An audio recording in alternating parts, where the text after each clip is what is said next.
आपका हमारे YouTube channel the demo teacher में। दोस्तों, पिछली क्लास में हमने छंद स्टार्ट किया था। आज हम छंद के प्रकार देखेंगे। ठीक है दोस्तों, छंद के प्रकार, छंद अनेक प्रकार के होते हैं, किंतु वर्ण और मात्रा के आधार पर छंद मुख्यतः 3 प्रकार के होते हैं। कौन कौन से? वर्णिक छंद, मात्रिक छंद और मुक्तक छंद। ठीक है दोस्तों, वर्णिक छंद देखेंगे क्या होता है। वर्ण की गणना के आधार पर रचे गए छंद को वर्णिक छंद कहते हैं। दोस्तों, वर्ण की गणना के आधार पर रचे गए छंद को क्या कहते हैं? वर्णिक छंद कहते हैं। इसमें वृत्तों की तरह लघु गुरु का क्रम निश्चित नहीं होता है। दोस्तों, वर्णिक छंद में क्या होता है? इसमें लघु गुरु जो होता है उनके क्रम का निश्चित होना असंभव होता है। ठीक है, अब देखेंगे दोस्तों मात्रिक छंद। ठीक है, क्या होता है मात्रिक छंद? मात्रिक छंदों में केवल मात्राओं की व्यवस्था होती है या वर्णों के लघु गुरु का विशेष ध्यान नहीं रखा जाता। ठीक है, क्या होता है दोस्तों मात्रिक छंद? मात्रिक छंद में केवल मात्राओं के व्यवस्था की जाती है। ठीक है दोस्तों, इसमें लघु गुरु का क्रम विशेष ध्यान नहीं रखता। अब देखेंगे दोस्तों मात्रिक छंद कितने प्रकार के होते हैं। तो दोस्तों, मात्रिक छंद 3 प्रकार के होते हैं। कौन कौन से? सम मात्रिक छंद, अर्ध सम मात्रिक छंद और विषम मात्रिक छंद। तो अब हम देखेंगे दोस्तों इन तीनों को डिटेल में कि सम मात्रिक छंद क्या होता है और अर्ध सम मात्रिक छंद क्या होता है और विषम मात्रिक छंद क्या होता है। दोस्तों, अब हम देखेंगे सम मात्रिक छंद क्या होता है। जहाँ छंदों में सभी चरण समान होते हो उसे सम मात्रिक छंद कहते हैं। क्या था दोस्तों? वह छंद जिसके सभी चरण समान होते हैं उसे सम मात्रिक छंद कहते हैं। ठीक है, इसका एग्जांपल है दोस्तों, मुझे नहीं ज्ञात कि मैं कहाँ हूँ। क्या है? मुझे नहीं ज्ञात कि मैं कहाँ हूँ, प्रभु यहाँ हूँ अथवा कहाँ हूँ। ठीक है, ये मीराबाई कह रही किनसे? भगवान श्री कृष्ण से कि प्रभु मुझे नहीं पता है कि मैं कहाँ हूँ, मैं यहाँ हूँ अथवा वहाँ हूँ, मेरा जी को पता ही नहीं है। ठीक है, तो दोस्तों ये क्या हो गया? सम मात्रिक छंद। अब हम देखेंगे अर्ध सम मात्रिक छंद। ठीक है, क्या है?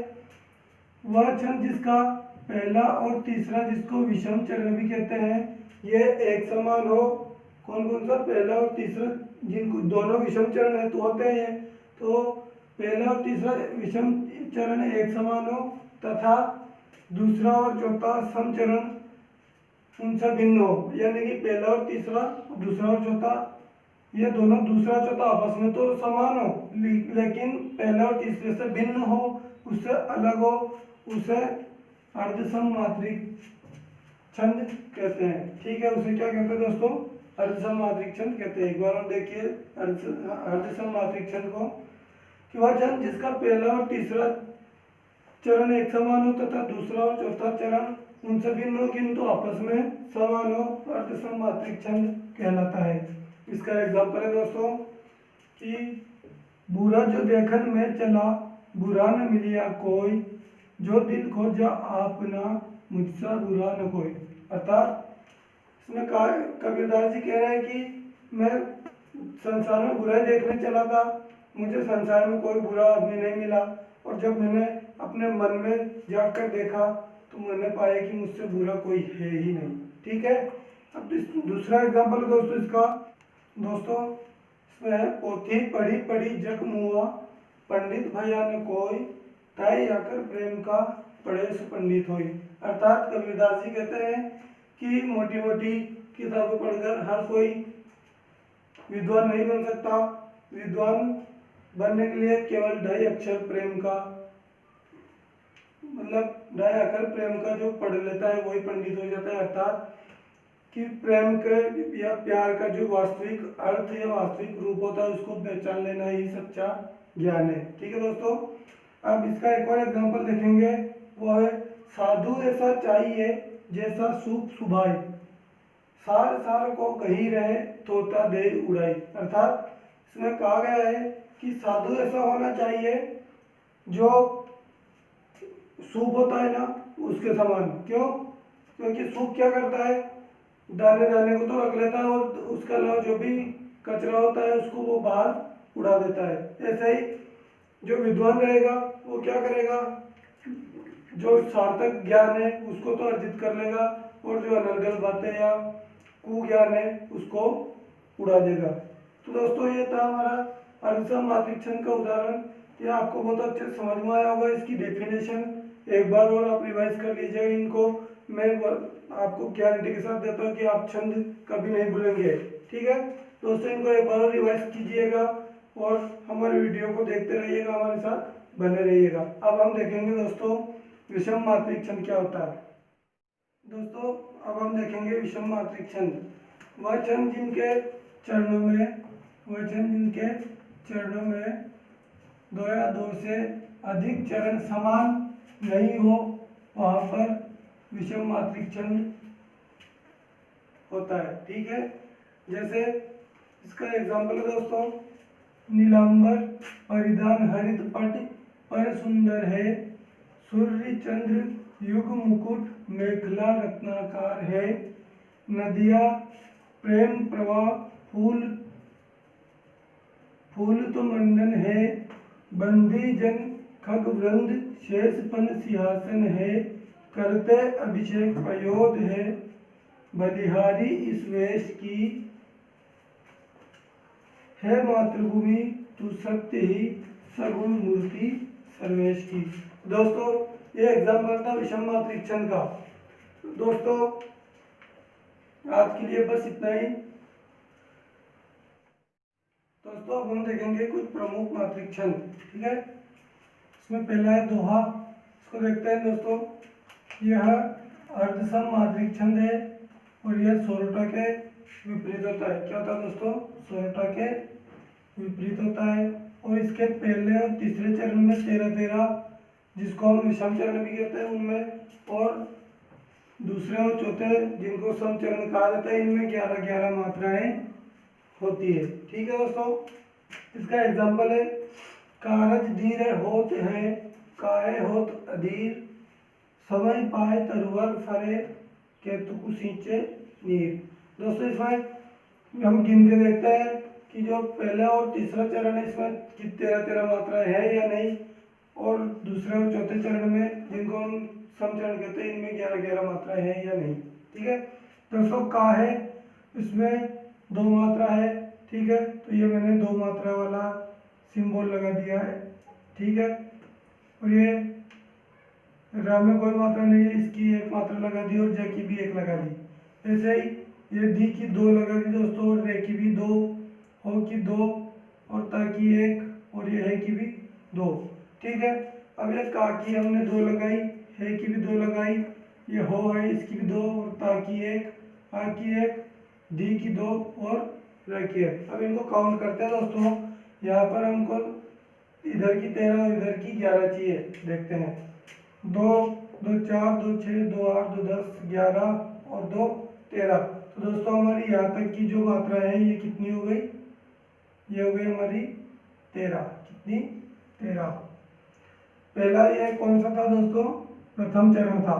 ठीक है, अब ये दूसरा चरण है हमारा। ये दूसरे चरण की देखते हैं कितनी मात्रा होती है। 2 2 4 2 6 7 8 और 2 10 और 1 11। दोस्तों दूसरे चरण में कितनी मात्राएं थी हमको? 11। ऐसा ही ये बोल रहा है पहले और दूसरे चरण में, पहले चरण में 13 तो दूसरे चरण में 11 और तीसरे चरण में भी 13 तो चौथे चरण में 11 मात्रा होती है। दोस्तों इनमें बराबर है तो इनमें भी बराबर होगी। ये तीनों की 1-1, इसकी 2, ये 1 1 1 1 1 1 और ये 2। गिनते हैं, 1 2 3 2 5 6 7 8 9 10 11 12 और ये 13। मतलब दोस्तों तीसरे चरण में भी हमको 13 मात्राएं मिली और चौथे चरण में हमको कितनी है दोस्तों? 11 मात्राएं। देखते हैं, 2 1 1 2 2 2 1 2 2 4 2 6 2 8 10 और 1 11। तो दोस्तों चौथे चरण में भी हमको कितनी मात्राएं मिली? 11। ऐसा हमको काउंट करना है दोस्तों मात्राएं। ठीक है, अब हम देखेंगे दोस्तों सोरठा छंद क्या होता है कि यह भी कौन सा है? अर्ध सममात्रिक छंद है दोस्तों। दोहा भी कैसा है? अर्धमात्रिक छंद है। दोस्तों एक बात हमको याद रखना है, दोहा सोनोटा का उल्टा होता है या सोनोटा दोहा का उल्टा होता है। ठीक है, यह दोहा के उल्टा होता है। इसमें पहले और तीसरे जिनको विषम चरण कहते हैं, इनमें 11-11 व दूसरे चौथा चरण जिसको हम सम चरण कहते हैं, इसमें 13-13 मात्रा होती है। दोस्तों जैसे कि आपने थोड़ी देर पहले देखा था दोहा में, इसमें पहले और तीसरे चरण में कितनी मात्राएं थी? 13, और इसमें कितनी है? 11। अर्थात दोहा का उल्टा क्या होता है? सोरठा में। दोस्तों दोहा के दूसरे और चौथे चरण में 11-11 मात्राएं थी, जबकि सोरठा के दूसरे और चौथे चरण में 13-13 मात्रा है। दोस्तों कितनी है? 13। आपको ये इंपॉर्टेंट बात है दोस्तों, एग्जाम के पॉइंट ऑफ व्यू से याद रखना है। ठीक है, विषम चरणों के अंत में एक गुरु और एक लघु का होना आवश्यक है। सोरठा में एक बात फैक्ट है दोस्तों, इसको याद रखना है कि इसमें क्या होता है, विषम चरणों के अंत में एक गुरु और एक लघु मात्रा का होना आवश्यक है। ठीक है, तुक पहले और तीसरे चरणों के अंत में होता है। मतलब दोस्तों आइए देखते हैं क्या होता है। ये पहला चरण है और ये तीसरा। तो दोस्तों इसमें क्या होगा, तुक या तो यहाँ रहेगा या यहाँ रहेगा। ठीक है, इसके बाद यहाँ पर तुक नहीं है, यहाँ पर पूर्ण विराम आ जाता है दोस्तों इसमें। ठीक है, और क्या कहे विषम चरण। दोस्तों विषम चरण के अंत में एक गुरु एक लघु होगा। सही बात है दोस्तों, ये गुरु है, ये लघु है, ये भी गुरु है और ये क्या है? लघु। जबकि यहाँ पर ये भी, ये क्या है? लघु है, तो ये गुरु, और यहाँ लघु है तो ये गुरु। दोस्तों ये बात हमको याद रखनी है। ठीक है, इसका एग्जाम्पल है, कहे जो पावे कौन विदाधन उदम बिना, जो पंखे की पौन बिना डुलाए ना मिले। तो दोस्तों ये तो हमारा सोरठा। अब हम देखेंगे चौपाई छंद बहुत डिटेल में। ठीक है दोस्तों अब देखेंगे हम चौपाई। यह एक सममात्रिक छंद है, तो इसके प्रत्येक चरण में 16-16 मात्राएं होती है। कितनी दोस्तों? 16-16 मात्राएं होती है। जैसे ए विधि राम सभय समझावा, गुरुपद पदुम हर्ष जिर नामा। इसका एक और बहुत सारे एग्जाम्पल है दोस्तों। सारी जो चौपाइयाँ हैं रामायण में, जो चौपाइयाँ कही गई है, वो सारी इसी की एग्जाम्पल है सममात्रिक छंद के ही। ठीक है, एक बार जय हनुमान ज्ञान गुण सागर, जय कपीस तू लोक उजागर, रामदूत तुलित बलधामा, अंजनी पुत्र पवन सुत नामा। तो दोस्तों ये थे एग्जाम्पल चौपाई के। अब हम देखेंगे रोला छंद। ठीक है, यह एक मात्रिक छंद है दोस्तों, और इसमें 4 चरण में 11-13 के क्रम में कुल 24 मात्राएं होती है। यानी कि विषम चरण में 11 मात्राओं पर तथा सम चरण में 13 मात्राओं पर यति होती है। ठीक है, इसके अंत में 2 गुरु और 2 लघु वर्ण होते हैं। ठीक है दोस्तों, जैसे यही सयानो काम राम को सुमिरन कीजिए, पर स्वार्थ के काज शीश आग धर दीजिए। अब दोस्तों इसके अंत में क्या कहा गया है? 2 गुरु और 2 लघु वर्ण होते हैं। दोस्तों ये दोनों क्या है? गुरु वर्ण है, और इसमें ये क्या है? दोनों लघु वर्ण। ठीक है, तो ये बात दोस्तों हमारा रोला छंद। अब हम देखेंगे गीतिका छंद क्या होता है। ठीक है, यह एक मात्रिक छंद है दोस्तों। क्या है? मात्रिक छंद, और इसके हर चरण में 14-12 के क्रम में कुल 26 मात्राएं होती है। अर्थात विषम जो चरण होते हैं उनमें 14 मात्राओं पर यति होती है, और सम चरण पर 12 मात्राओं में यति होती है, और इनके अंत में दोस्तों लघु गुरु होता है। ठीक है, जैसे है प्रभु आनंद दाता, ज्ञान हमको दीजिए, शीघ्र सारे दुर्गुणों को दूर हमसे कीजिए, लीजिए हमको शरण में, हम सदाचारी बने, ब्रह्मचारी धर्म रक्षक, वीर व्रतधारी बने। दोस्तों इसमें ये एक लघु वर्ण है और एक दीर्घ, सब में आपको यही मिलेगा दोस्तों, एक लघु एक दीर्घ। ठीक है, यही हमें इसमें कहा गया था। दोस्तों आइए अब हम देखते हैं हरि गीतिका छंद। दोस्तों हरि गीतिका छंद देखेंगे, यह सममात्रिक छंद है, और इसके प्रत्येक चरण में 28 मात्राएं होती है। कितनी होती है दोस्तों? इसके प्रत्येक चरण में 28 मात्राएं होती है। ठीक है, जैसे कहती हुई यो उतरा के नैन जल से भर गए, कहती हुई यो उतरा के नेत्र जल से भर गए, हिम के कणों से पूर्ण मानो हो गए पंकज नए। ठीक है दोस्तों, ये था हरिगीति का छंद जो कि हमने देखा। क्या देखा? यह एक सममात्रिक छंद है। इसके प्रत्येक चरण में दोस्तों 28 मात्राएं होती है और 16 मात्राओं पर यहाँ पर क्या होती है? यति होती है। ठीक है, इसका एग्जाम्पल हमने देख लिया दोस्तों। अब हम देखेंगे बर्वे छंद। कौन सा दोस्तों? बर्वे छंद। क्या होता है? यह एक अर्ध सममात्रिक छंद है। यह अर्ध सममात्रिक छंद है। इसके विषम चरणों में 12 मात्राएं तथा सम चरणों में 7 मात्राएं होती है। तथा सम चरणों में कितनी? 7 मात्राएं होती है। इसका एग्जाम्पल है दोस्तों, वाम अंग शिव शोभित, वाम अंग शिव शोभित, शिवा उदार, शरद सुवारिध में जनु तड़ित विहार। दोस्तों ये है बर्वे छंद। इसको हमने देख लिया बहुत अच्छे से। अगर आपको किसी भी छंद में कोई प्रॉब्लम हो तो आप हमसे शेयर करें। उल्लाला छंद देखेंगे दोस्तों। तो क्या है? यह अर्ध सममात्रिक छंद है और इसके विषम चरणों में 15 मात्राएं तथा इसके सम चरणों में 13 मात्राएं होती है। कितनी होती है दोस्तों? 13 मात्राएं होती है। जैसे करते अभिषेक पयोद है, करते अभिषेक पयोद है, बलिहारी इस वेश की, है मातृभूमि तू सत्य ही, सगुण मूर्ति सर्वेश की। दोस्तों यह था हमारा उल्लाला छंद। अब हमारा आखिरी छंद बचा है, उसको हम देखते हैं। दोस्तों चप्पे छंद देखेंगे। इस छंद में 6 चरण होते हैं। इसमें प्रथम 4 चरण रोला छंद के और अंतिम 2 चरण दोस्तों उल्लाला छंद के होते हैं। ठीक है, इतना है समझ में।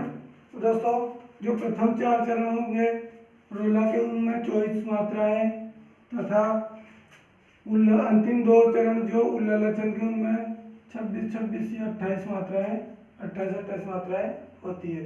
जैसे दोस्तों इसमें तन मन है अभिमान, सदा रखना तुम पावन, रोग दोष से दूर, आनंद बरसे जीवन, खुले सफलता द्वार, जागे पुलकित सवेरा, कदम कदम पर देख सुरभि कर रहता डेरा। दोस्तों ये चारों जो चरण है ये रोला छंद के हैं और लास्ट के जो 2 चरण है ये उल्लाला छंद के हैं। जैसे धरा बने जब स्वर्ग सी, प्रेम भरे हो गान सब, आना चाहे देव भी, समझे इसको आन सब। दोस्तों ये दोनों एग्जाम्पल थे उल्लाला छंद के। दोस्तों ये था हमारे छंद।